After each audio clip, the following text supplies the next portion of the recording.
In one of my many acting jobs, I played a fake correspondent on The Daily Show, poking fun at the news of the day. But this time is different. These animals were grazing, like this one here with the calf.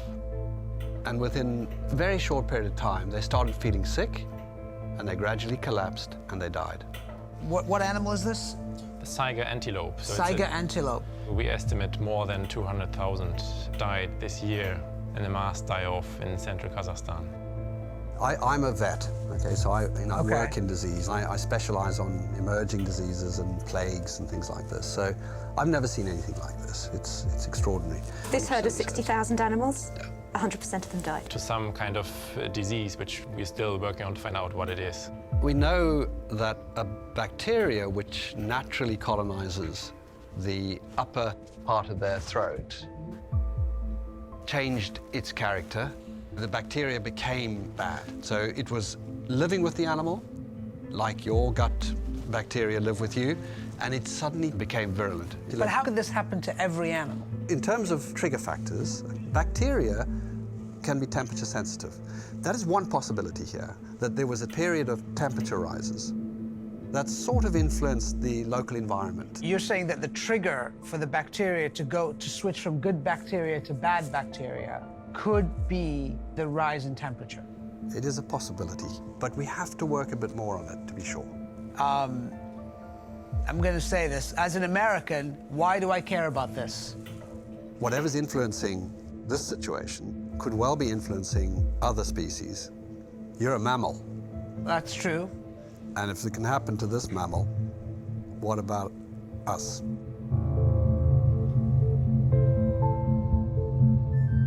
Wow, this is like something out of a science fiction movie, except that it's real.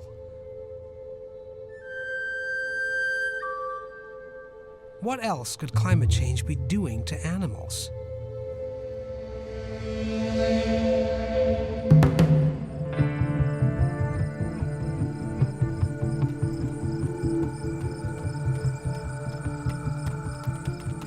My home state of California is now in the 5th year of a devastating drought. Unprecedented drought. Pretty much a wasteland. It's hard to live here and not worry about climate change. And it seems like things are getting worse every day. 6 active wildfires. Nearly 83,000 people evacuated. Sometimes I feel powerless in the face of this crisis.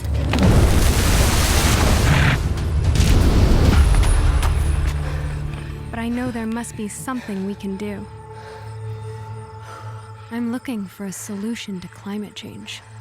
It needs to be big, and it needs to be now.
So what exactly are we listening for?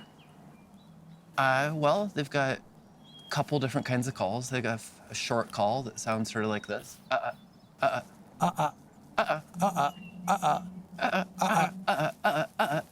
Joseph, I never want you to do that again.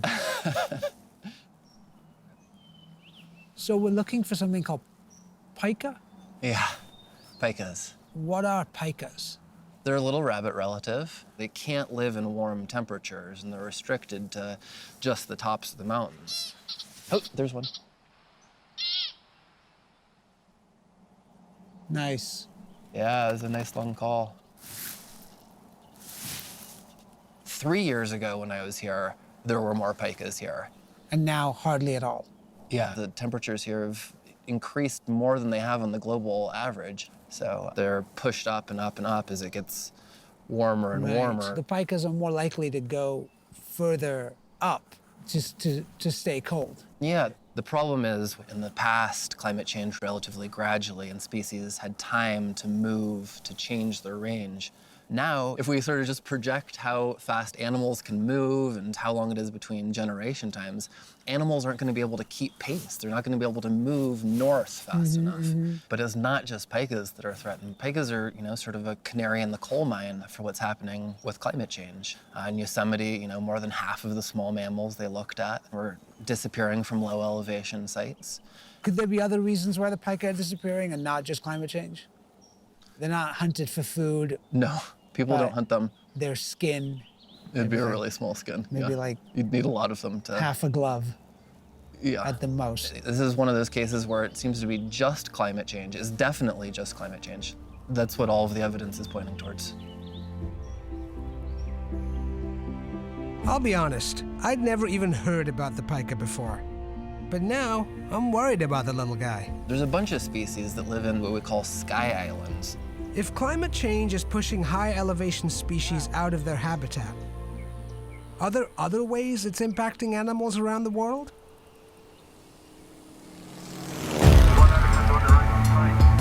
What about in Africa, where human life began? The place where so many of our iconic animals live.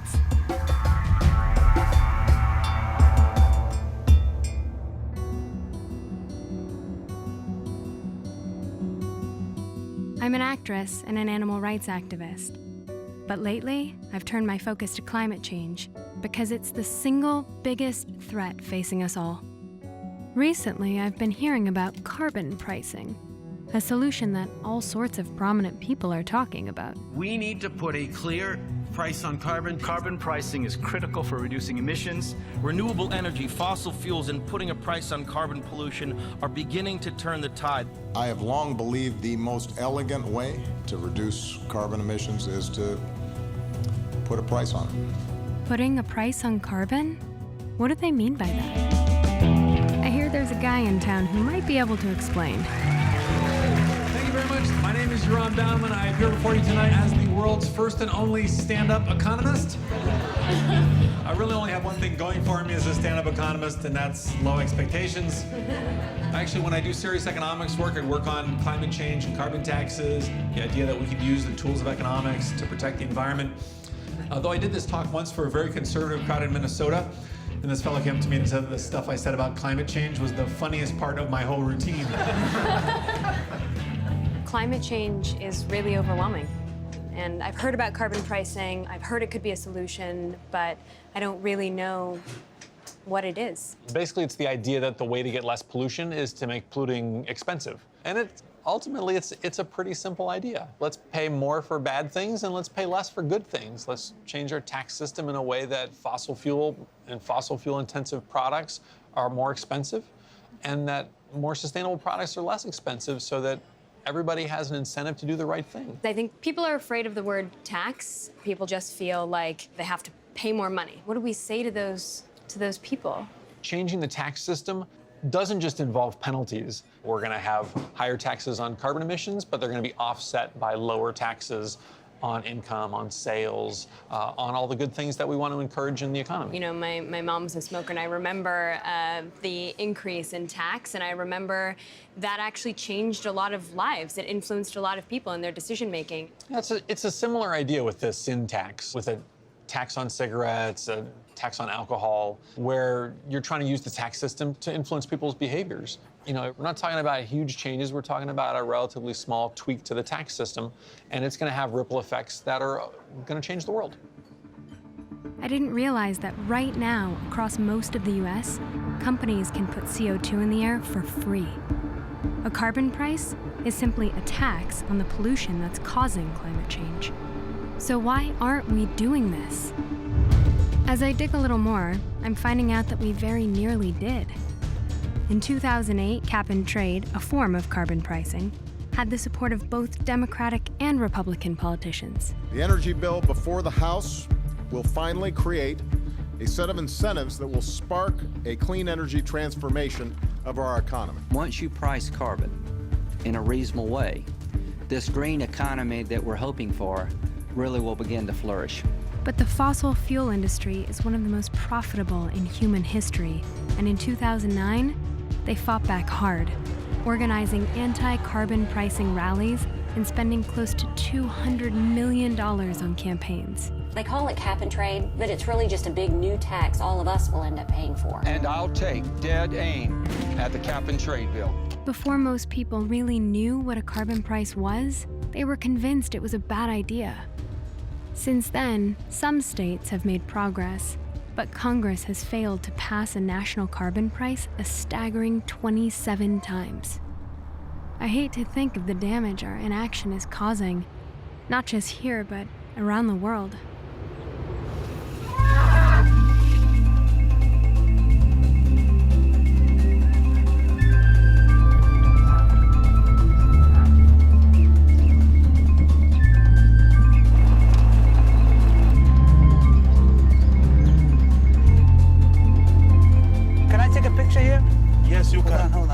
It's amazing to be here in person and see the real-life versions of my favorite Disney characters, all in one place.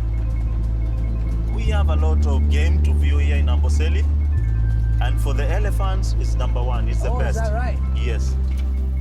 My guide tells me that all across Africa, elephants are decimated by a terrible poaching crisis, fueled by the illegal trade of ivory. But here in Amboseli, conservation efforts have succeeded in keeping the park's population relatively stable. AA family, up to Z.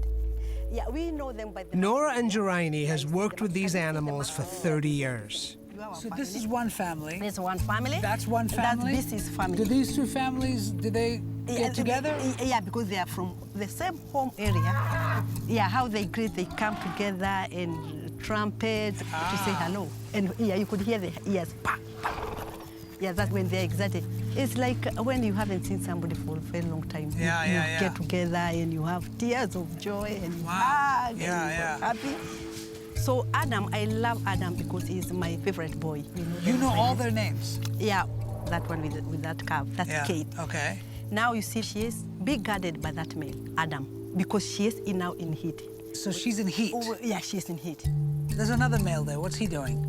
This guy has eyes on... waiting whether he'll have chance. So this is like a New York City club. It's like there's one guy who's with the girl, and then the other guys are standing around saying, like, but now waiting for that guy to fail. Now you see what's happening. What's happening? The young male, his name is Oglului. He is sneaking. Now he wants to sneaking. push. Yeah, oh, he's trying to get in. To get in now to push. Oh, here we go. Kate, this is the action. I mean, he would do that right in front of Adam? Yeah. No, but Adam can't let it. Oh, he won't let it happen. Because if he did, then he wouldn't be your boyfriend anymore. He'd be kicked. You'd be like, forget it. Yes. Okay, fail. Yeah. What is the most important thing about elephants that we should know? Elephants, they have personalities. The boring one, the active one, the talkative one. It's just like us. And they love each other so much. Man, if only all families got along so well. Nora now takes me to the Amboseli Trust for Elephants, a renowned research camp. Wait, Nora, what is this? This is like a graveyard. When an elephant dies, we collect the lower jaw. We put tags so that we know who is who. How did these elephants die? Did they... Most of these elephants, they died during drought, 2009. The drought that killed most of these elephants was one of the worst Amboseli had ever experienced. Starting in 2006, there were 3 years with little rainfall, and in 2009, the spring rains just never came. The Elephant Trust has been around since the early 1970s. Nora introduces me to her colleague, Phyllis Lee, who has worked with the Trust for decades and is now their Director of Science. So, Phyllis, the elephants died because of the drought, the lack of water. No, not really. Oh. Drought Drought means different things. It mostly means there's very low precipitation rainfall. And when there's low rainfall, nothing grows. So what the elephants died of was starvation. There wasn't enough for them to eat. So in 2008-9, if you'd looked out across here, all you'd see was bare dirt, dust, and just dust, and nothing else. How many elephants did you lose? Not you personally, but... It feels like a personal loss, It probably actually, is because a personal loss. We knew them all. Yeah. And we lost about 200 babies, and almost all our big old ladies, our matriarchs, and that was really awful because we had known them since the project started in 1972. So if you can imagine, you know, animals you've known and tracked for 40 years, and you watch them collapse and die. And you see the mother trying to get up the calf, to get the calf up, let's go. But the calf was helpless, so it was horrible. By then, I was almost to give up with this work because it was so sad. And there's nothing that you could do to help them? Nothing could do. It was a special drought because it was very prolonged and very severe. We think these kinds of events will become more frequent. So what do you think the answer is then? I think we're a bit late. You think we're late? Yeah. The elephants are part of an ecosystem, a global ecosystem. Everything humans do, every place on the planet, affects every other species. Well, that is the fascinating thing that I'm learning about this as well, is that like how much interconnectedness there is between what happens on one side of the globe to what happens on the other. In California, I saw how rising temperatures forced pikas out of their habitat. Here in Kenya, drought has already killed so many elephants. It turns out in Amboseli, rainfall has declined by 29% over the past century. We know global carbon emissions have contributed to the warming of the oceans, and research now links this phenomenon to an increase in severe droughts right here in Africa. The death of so many amazing creatures. Where is this all going to end?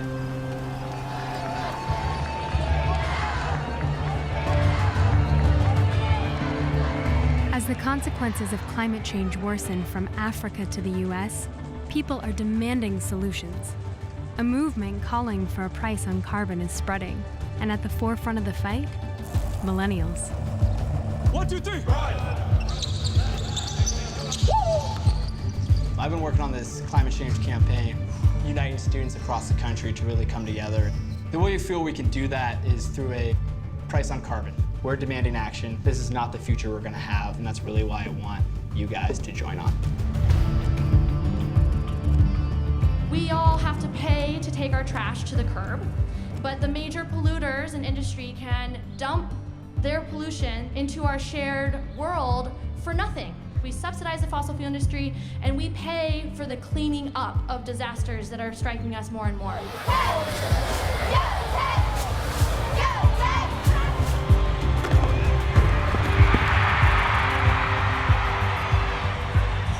There's been a rhetoric for so long that it's the youth don't care. Well, it's time to change that, and it's time to show that we as Texas Tech Red Raiders, we're willing to be on the front line of this battle to solve climate change. And what I'm about to start running here on campus is a carbon pricing campaign. So, I mean, there are people in my family who, you know, they wouldn't be where they were without, you know, the oil industry, and it's kind of hard to step up and say, we're going to take away these jobs. There are people's livelihoods at stake in this conversation, but climate change is going to affect everyone, and we are the last generation that has a chance to fight it.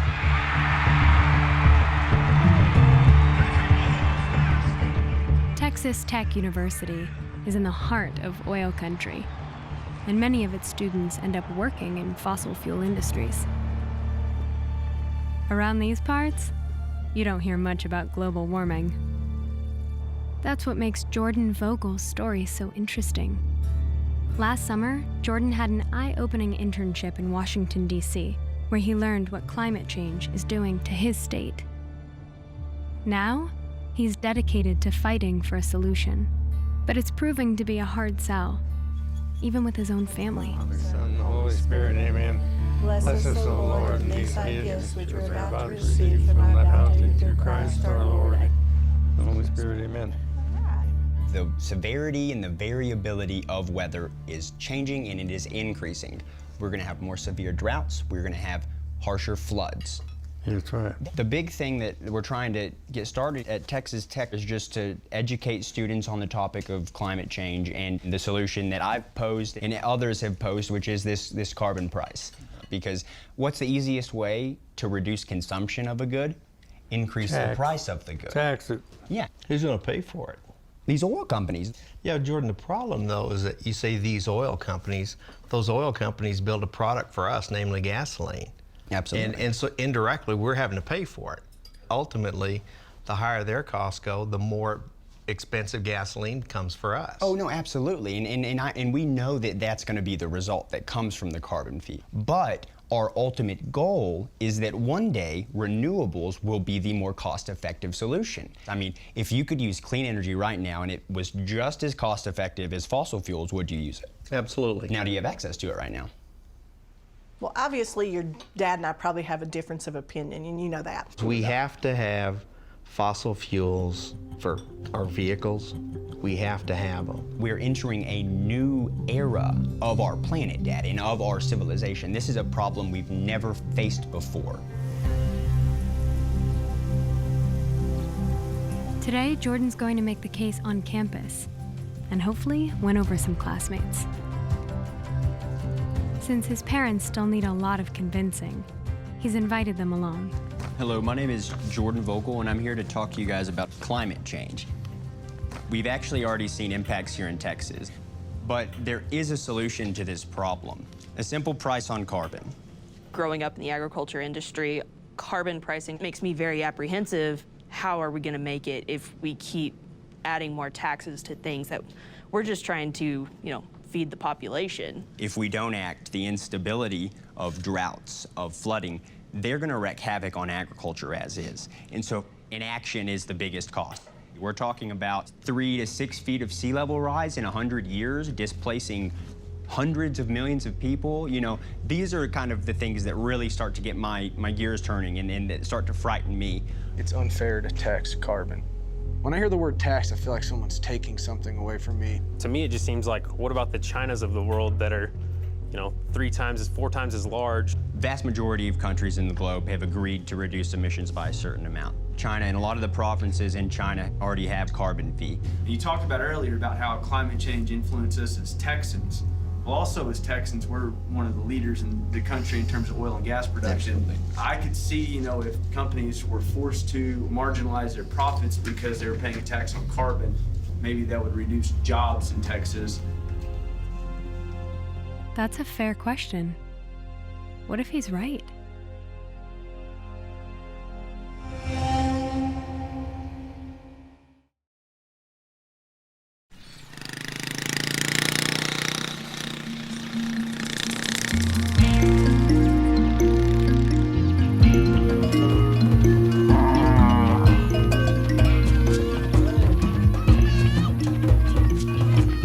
The Maasai people have been in Kenya since the 15th century. They're renowned hunters and warriors who traditionally lived on the milk, meat, and blood of their livestock.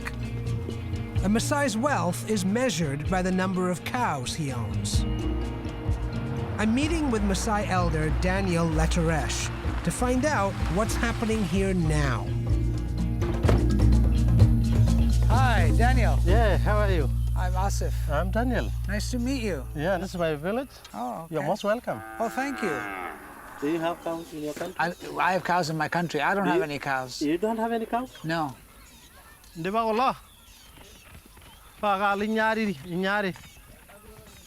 So how many cows you have here? I have about 250. 250? Yeah, plus the young one. Right. Cows, we depend on cows. Yeah. We use milk, we sell them, we eat meat. So 100% the Maasai depends on. This is where we wash. This is where you wash them. Oh, yes. Wow. You can help this guy to. Can I help him wash? Yes. And very good. I have a car. Yeah. I wash it the same way. Uh-huh. They like it. Yes. Yeah. Oh, yeah. There we go. There we go. Come on. I feel like I was born to do this. I think you have cows.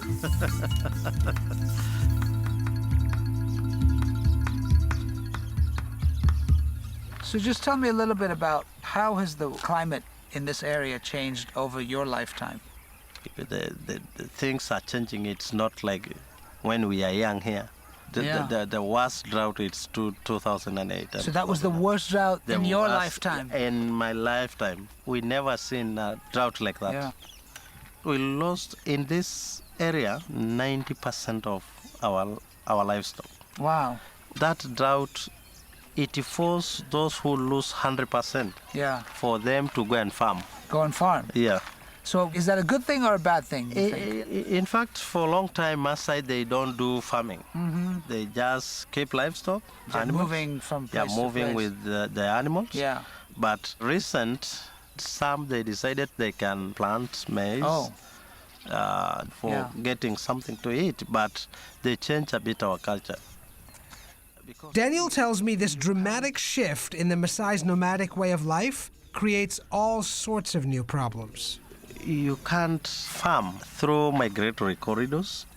That is the time they cause conflict, human-wildlife conflict. Because if you plant like maize, the elephant, they can come and eat all the maize. So this whole thing has led to a conflict of space and resources between the animals and the humans. When farmers lose their crop, sometimes they spear elephant. Really? Yeah. They kill the elephant? They kill the elephant. Human-wildlife conflict. This is now becoming a huge problem. These kinds of revenge killings are happening more and more. And in a way, it was brought on by climate change. The Maasai I spoke to said there would be fewer conflicts if it weren't for the droughts that forced them to change their way of life.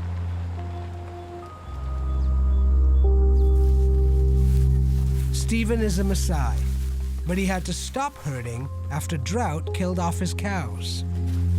So, tell me what happened here. This is my shamba, my farm. I planted 2 acres of beans.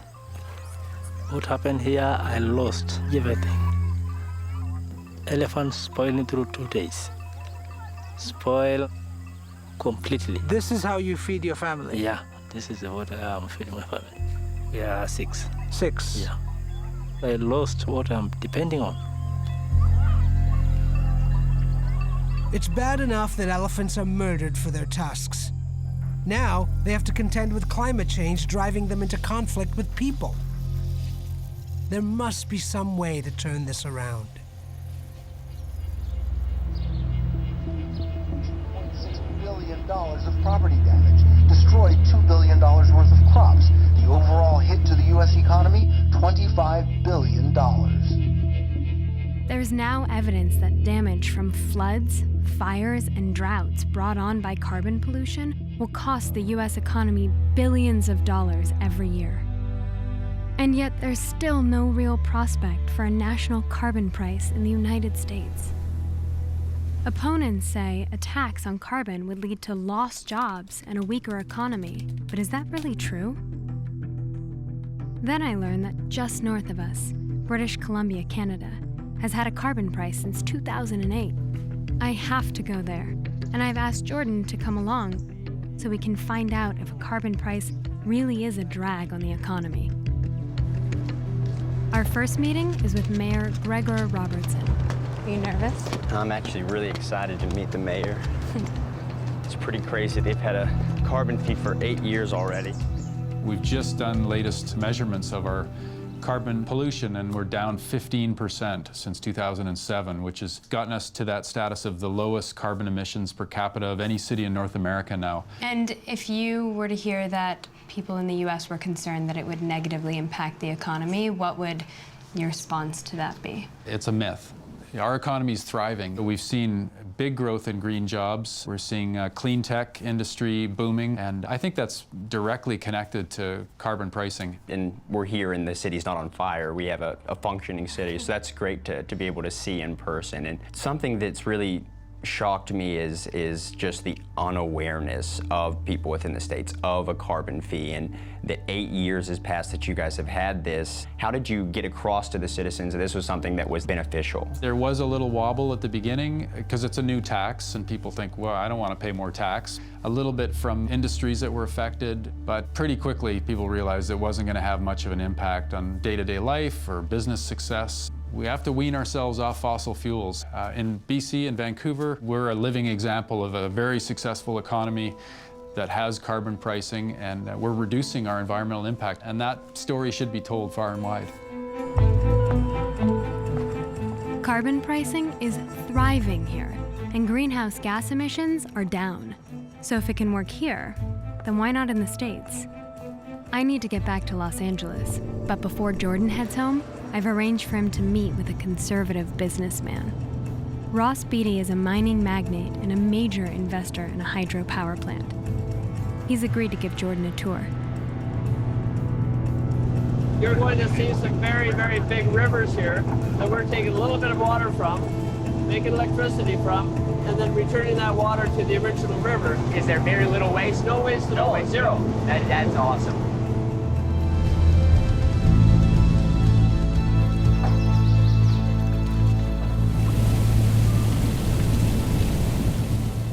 My assumption would be that most very successful businessmen like yourself would be opposed to a carbon tax. Well, I have 5 kids, and I believe in a cleaner, more sustainable world. I'm completely convinced that carbon is causing negative effects to our atmosphere. It's causing negative effects to our ocean. And ultimately, the life of my kids is going to be worse unless we do something about it now. In America, one of the things stopping us from actually creating this carbon tax is conservative pushback. And I'm from a very conservative place. I come from a very conservative family, and I understand their fears and anxieties at allowing the government to create an additional tax. Carbon taxing is a conservative solution because it's a market-based solution. You're basically making polluters pay. As long as we don't price carbon correctly, we're giving every single emitter of carbon a subsidy. That's not any principle that a good conservative person should live with. A lot of these renewable energies are suffering at the hand of cheap gasoline and cheap oil. Right. The fossil fuel company isn't paying the true cost of that coal or gas or oil power. They're not paying the cost to society in the form of climate change, extreme weather events, higher insurance premiums, health problems from people, breathing in polluted air. So what a carbon price does is it increases the cost of that electricity generation. And now you can compare that to, say, solar or wind power, which is either going to be the same price or even cheaper than generating coal power. One of the big things I've noticed in Texas is finally we're starting to take advantage of what we're given with the wind in the sun. Well, it's what's there. It's Mother Nature, and it's clean, it's sustainable, Jordan. Sustainable. Think about that word. It means forever. I think that society is now understanding the costs of carbon pollution, and there's a consensus now among scientists, among politicians, all over the world. Carbon pricing is a way to fix the problem. This year, the Canadian government announced a nationwide carbon pricing plan, which means what's happening in British Columbia will soon be implemented all over the country. And it's not just here, it's happening all around the world. The US media is even reporting on it. Almost 40 countries and over 20 states, provinces, and cities are pricing carbon. So are all of these carbon tax economies suffering great hardships? In a word, no.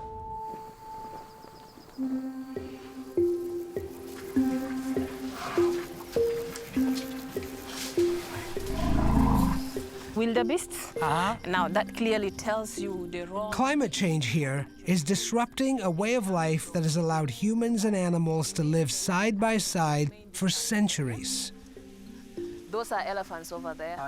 Fiesta Warinwa is a key leader within the African Wildlife Foundation, one of the premier conservation groups on the continent.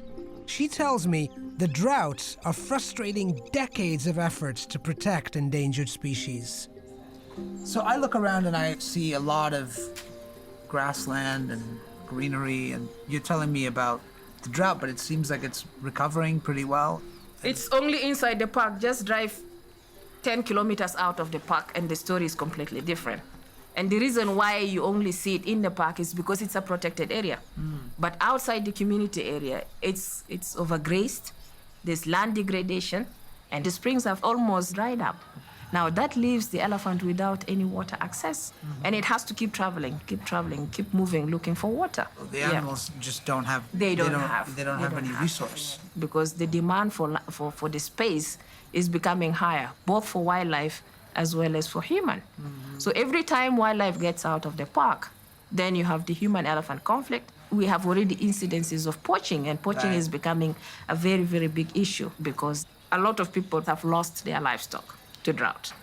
And if they have lost their livestock to drought, then they don't have any other source of income. The demand for ivory is now very high, and therefore that pushes them completely into illegal activities such as poaching. So there is a direct relationship between poaching and climate change. Could we see a day in Africa when all the elephants are gone? My answer will be a big yes. Africa at the moment has between 400,000 to 500,000 elephants left. But if we don't work extremely hard, then one day we are likely to find that most of the elephants. It'll be like thousands of years from now. No, not thousands of years. Like many hundreds of years. Not even 100 years. Talk of 10 to 15 years to come. Come on. Yes, we are talking of about 30 to 35,000 elephants a year. That's what we lose every year. We lose 30 to 35,000 elephants a year. A year. So if this situation continues like that, we are not going to have elephants anymore in Africa. And it's not just the elephants. Once upon a time, Amboseli had more than 10,000 rhinos. Today, not a single rhino is left. What? Not a single rhino is left in Amboseli National Park. They're almost becoming extinct. Hippos? Hippos, the numbers are not looking very good because hippos are so reliant on water. And if we continue having frequent droughts, the hippos will never survive. They will die of overheating. We're losing hippos already? We are losing hippos already. Almost all the species. So the large mammals, the large wildlife that we're so used to seeing. Yes, they will all be gone. They will all be gone. And that's why we are saying we are in a crisis. And it's not a small crisis, it's a big crisis. And we all have a role to play. But a lot of people deny, they don't believe in climate change. They don't accept it. Anybody who denies, at whatever level he is, I would say let him come to Amboseli. Let him come to Amboseli. I will take him physically and show him some of the areas that we used to have water, we used to have enough pasture 10, 15 years ago, and today we don't even have a single thing remaining. I want the world to know that climate change is happening, and it's here. And for us to be able to do something about it, we must take responsibility. Whether it's a Maasai here in Amboseli, or whether it's an American in New York, it's our responsibility.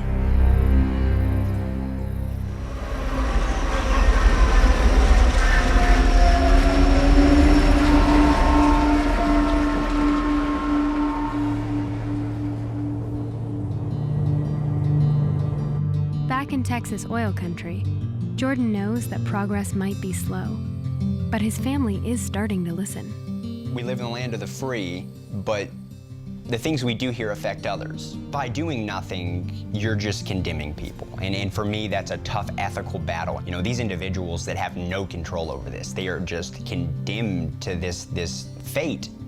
But I can do something to change that. You know, I can try and at least advocate for what I believe is a solid solution. We need to do something about it. So I think America has to lead this. If we don't take a role and say, yes, we're gonna do that, then I mean, it probably is not going to happen. So I guess I would say I'm on your side, and I'd be there to help you. What's the famous saying that your mother and I have always said? To much is given, much is expected. And that's why we're really proud seeing you do what you do. Thank you. And I mean, you guys have, allowed me to live such a great, fortunate life, and I want other people to have that, And so for me, this is something that really galvanizes me, as a human, as a Catholic, as an American, as all of these things. This is something that I feel I need to do. And so to have y'all support, truly, it means a lot. You'll have the family support. You sure will.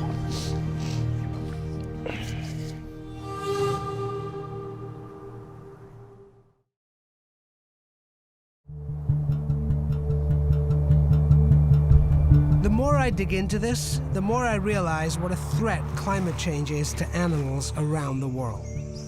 Scientists predict that if temperatures continue to rise, 1 in 6 species could actually go extinct. That would mean more than 1 million species gone forever.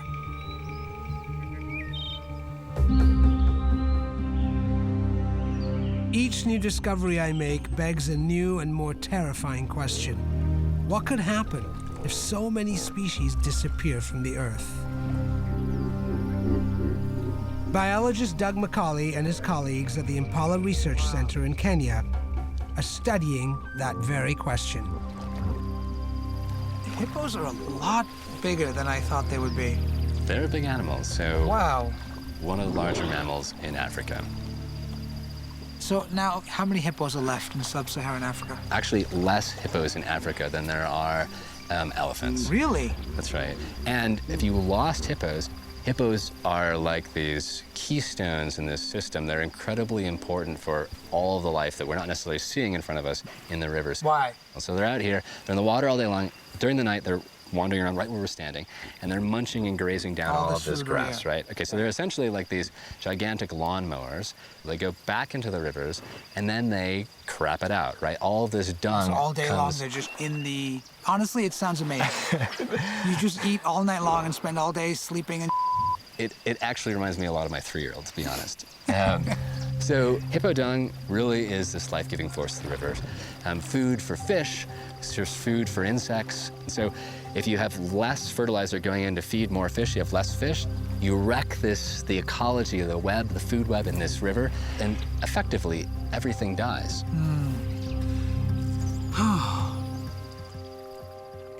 So when a key species like hippos die, their entire ecosystem unravels. The scientists at Impala have created an experiment to understand what could happen if these large mammals go extinct. So we've just entered the exclosure plots here. You have this gigantic electric fence all around us, which simulates the loss of elephants. Nothing big can get in here, basically. So this is the world with no large mammals. Welcome. Yes, precisely. It So, doesn't look that bad. well, let's have a look at some of the finer details of this world. So we set a bunch of traps here to get a sense of how many rodents there are. So our box is moving here, which suggests had some luck. God. Do you know what's in there? I don't. Okay, all right. And why are you wearing protective gear and I'm standing here like... Aasif, meet the pouch mouse. Oh, man. A pouch mouse? A pouch mouse. I'm gonna bring him out and we'll check for some fleas on him, okay? What happens is, when you remove all of the large herbivores, elephants and things like that, you get this. a doubling in the amount of grass, which is a doubling amount of food for these guys, which then means that they take off in numbers. Now, we have, at least in East Africa, probably about a dozen different rodent-borne diseases that are important to human health and to wildlife health. Great, I'm glad we're standing right in the middle of this place. That's just awesome. The loss of large mammals out here means an explosion of tiny pests that spread disease. So, how do you feel about combing a mouse? How do I feel like about what? Combing a mouse? No. Okay, all right. Well, we'll check and see if we can get any fleas and ticks from him. Okay, you got some fleas there. Looks like we've got 4 mites and 2 fleas. Great. When I was in London, scientists were looking at how a climate-driven disease could wipe out the saiga antelope. So what disease could these bugs be carrying? So we're going to be able to look at some of the vectors. Actually, we'll look at What's ticks. a vector? For example, when we're talking about these rodents, the mice, the rats, they're the host. This is where the disease begins. And then you have something that bites the rat, picks up the disease when it bites it. That's the vector. Could be a tick, could be a flea. And this vector goes on to find another blood meal. And that could be you. Oh, I see. So the vector is the thing that transmits the disease. Precisely. All right, so this is a tick? That's right. So this is one of the vectors of disease. And so Jesus. What the hell is... So there's a bunch of different diseases that are vectored from rodents. Oh, my God. So there's some pretty nasty stuff. There's Q fever, there's spotted fever, there's even plague. Plague is a disease that's vectored by fleas. Plague? The bubonic plague, the thing that killed most of Europe. That sounds terrible. This doubling of hosts, this doubling of vectors, this doubling of disease doubles our risk. So the same kinds of questions about how will wildlife loss and how will climate change affect the fate of ticks, the fate of disease, are as relevant for people in America as they are out here.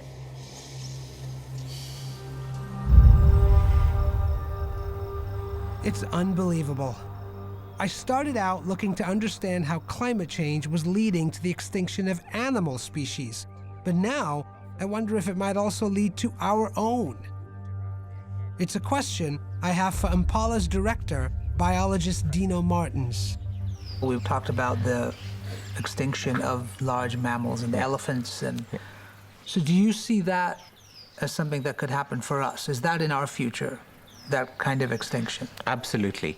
It's hard to frame it in terms of how much longer will we have, but definitely if we have lost all large mammals from the planet, apart from the ones that we're keeping for food, we would be looking at an ecological scenario, to me, that would be heading towards collapse very quickly. I think the arrogance of humans to think that we can destroy all this other life and, survive. And I would say in, nature, what goes around comes around. As we disrupt and destroy the world, the consequences are very real.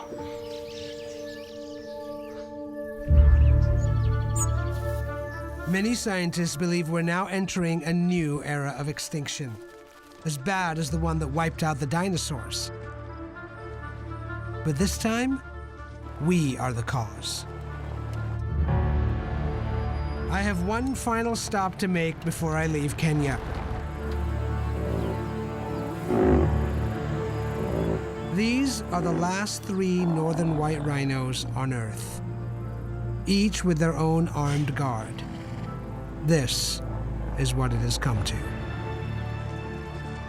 So far, efforts to breed them have failed. And when these 3 die, the species is gone. It's hard to look into the eye of this animal and not see our own future.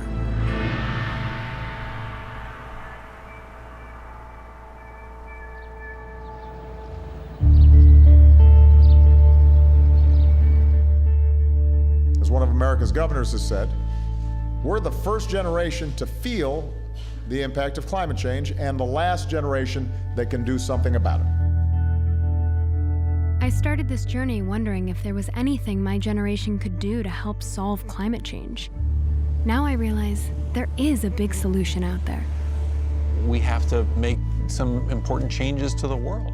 Yoram Bauman has organized a meeting with some of the youth activists calling for a price on carbon. We can stave off the worst impacts or it's game over, and there's nothing more personal to us than the question of, can we have kids? Can we have a world that looks anything like what our parents had? We have the power to bring about change. That's what our country's founded on. What do we do now? What do we do now? It's all going to be a matter of how many people can we inspire? How many people can we bring on to really make a difference on this issue? How do you make it fun? How do you make it cool? And especially talking to young people like you guys do. I mean, you can either be completely depressed about the future that we're looking at, or you can be grateful for being alive right now and being able to be one of the few people in human history that can actually change the fate of our entire planet. I mean, that's unprecedented.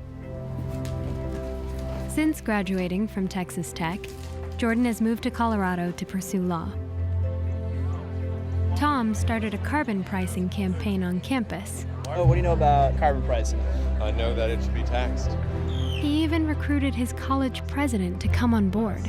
To me, that's the single most effective thing that we could do, is put a price on carbon. I appreciate that. Camila is devoting her life to environmental activism and has moved to DC to lobby for carbon pricing full-time. Because we all matter.